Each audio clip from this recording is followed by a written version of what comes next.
Assalamualaikum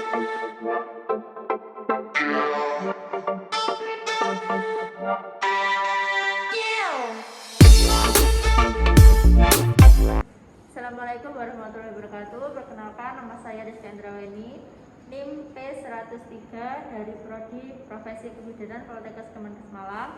Di sini saya akan mendemonstrasikan mengenai resusitasi pada bayi dan juga RJP pada bayi. Terima kasih. Penanganan resusitasi pada bayi.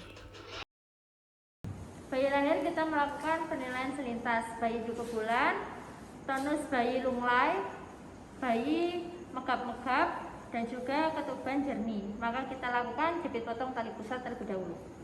Setelah itu kita pindahkan ke meja resusitasi. Namun apabila mekonium maka kita lakukan isap lendir. Kita pindahkan ke meja resusitasi. Yang pertama kita hangatkan bayi terlebih dahulu. Kita hidupkan lampu dengan 60 watt 60 cm. Kita atur posisi bayi, kepala ekstensi, sedikit ekstensi, lalu kita isap lendir.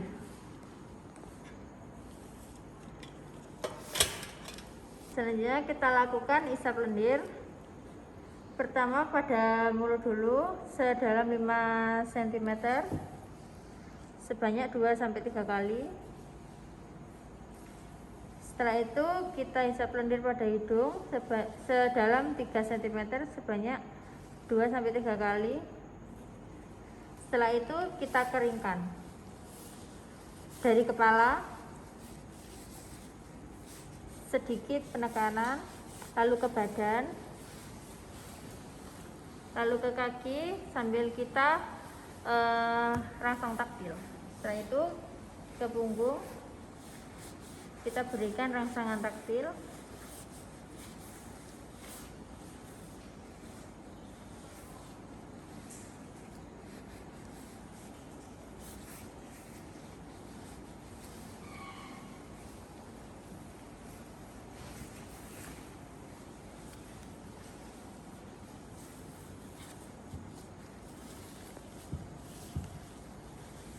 Setelah itu kita pakaikan topi.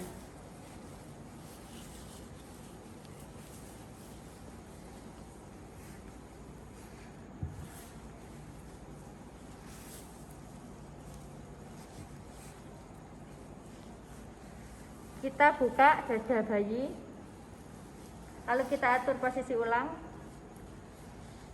Kepala bayi sedikit ekstensi, lalu kita lakukan penilaian.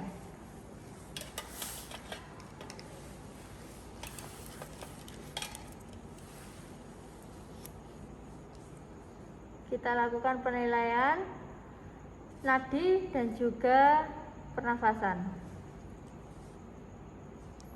di bawah standar.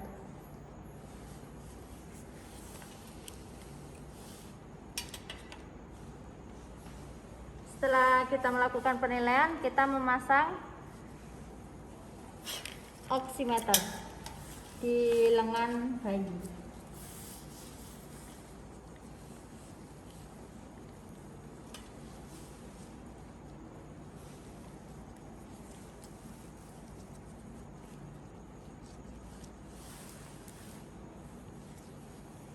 Setelah kita memasang oximeter, jangan lupa kita hidupkan oximeter. Setelah itu kita lakukan VTP. Jangan lupa untuk mengecek sungkup terlebih dahulu. Cek sungkup bocor atau tidak. Apabila sudah dicek dan tidak bocor, maka letakkan sungkup pada mulut, hidung, dan juga dagu. Kita lakukan tekanan 30 cm air selama 15 detik. 1 lepas-lepas, 2 lepas-lepas, 3 lepas-lepas sampai 15 detik.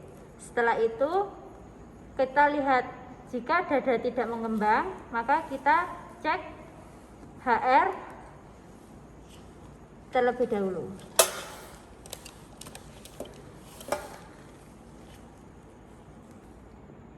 Lalu kita cek oximeter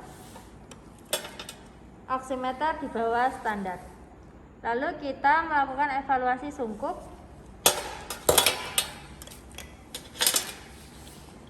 sungkup tidak bocor, lalu kita lakukan atur posisi ulang.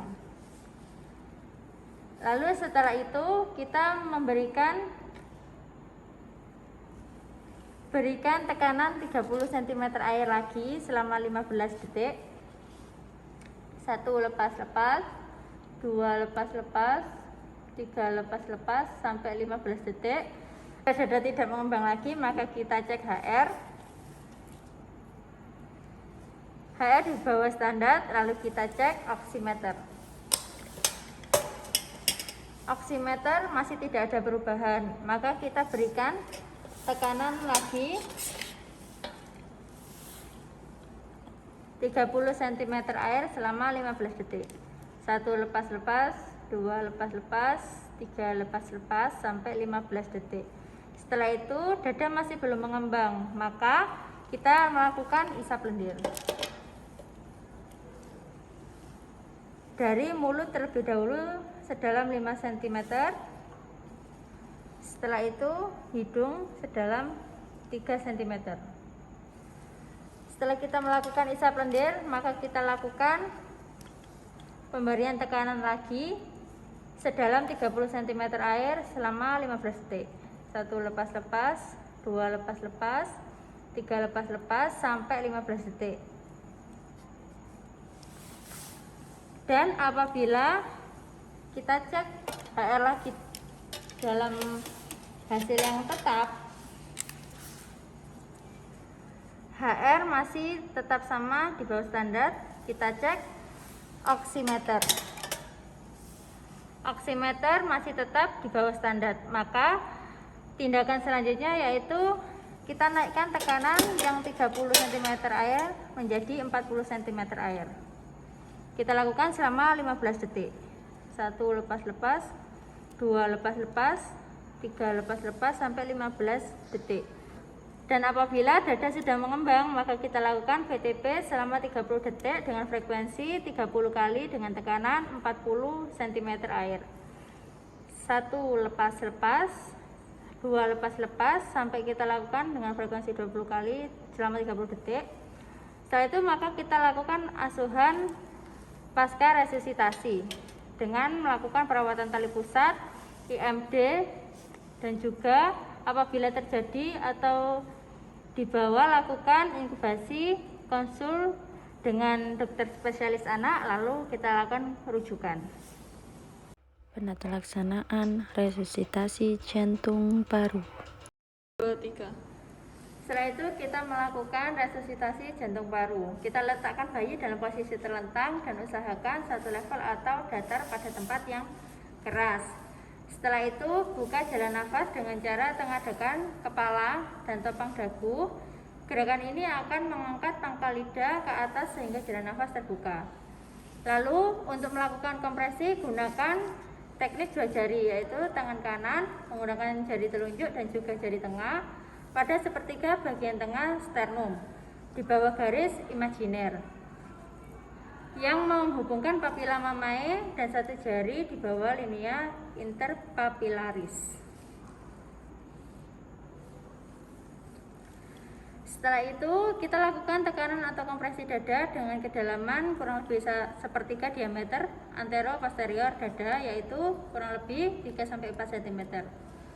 Lama penekanan lebih pendek dari lama pelepasan. Setelah itu jangan mengangkat ibu jari atau jari-jari tangan dari dada dan antara penekanan. Langsung kita lakukan RJP, koordinasi PTP dan juga kompresi dada. Lakukan RJP dalam waktu 30 detik selama 15 siklus. Dalam satu siklus terdiri dari kegiatan 3 kompresi dan juga 1 kali ventilasi dalam waktu 2 detik dengan perbandingan 3:1. Frekuensi RJP terdiri dari kegiatan 90 kali kompresi, 30 kali ventilasi dalam 1 menit. Setelah itu, untuk memastikan bahwa frekuensi kompresi dada dan ventilasi yang tepat, maka gunakan penekanan menghitung dengan jelas 1, 2, 3 pompa. Ayo Mbak, coba ya. 1, 2, 3 pompa. Setelah 15 siklus pertama, lakukan penilaian. Bila bayi mulai bernapas normal,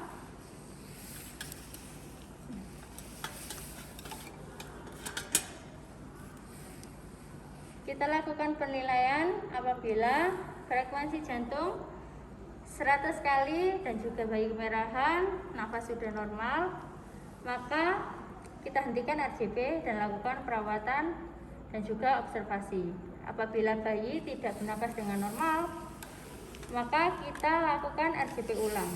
Bila setelah RJP ulang dirasa masih di bawah 60 kali per menit, berikan suntikan epinefrin dengan dosis 0,1 sampai 0,3 mg per kilogram berat badan secara IV.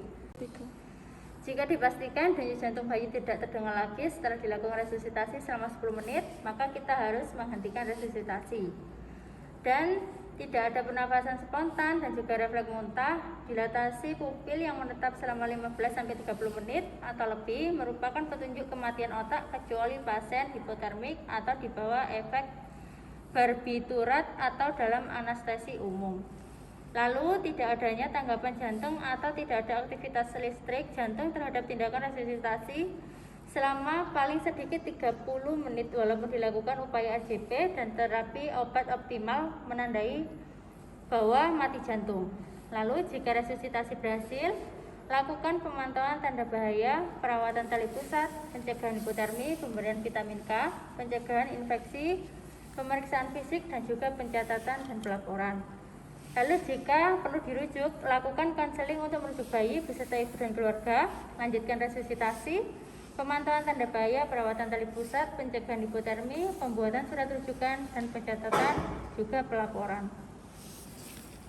Jika ada dirujuk keadaan bayi membaik dan juga kita hentikan resusitasi karena tidak perlu dilakukan resusitasi lagi.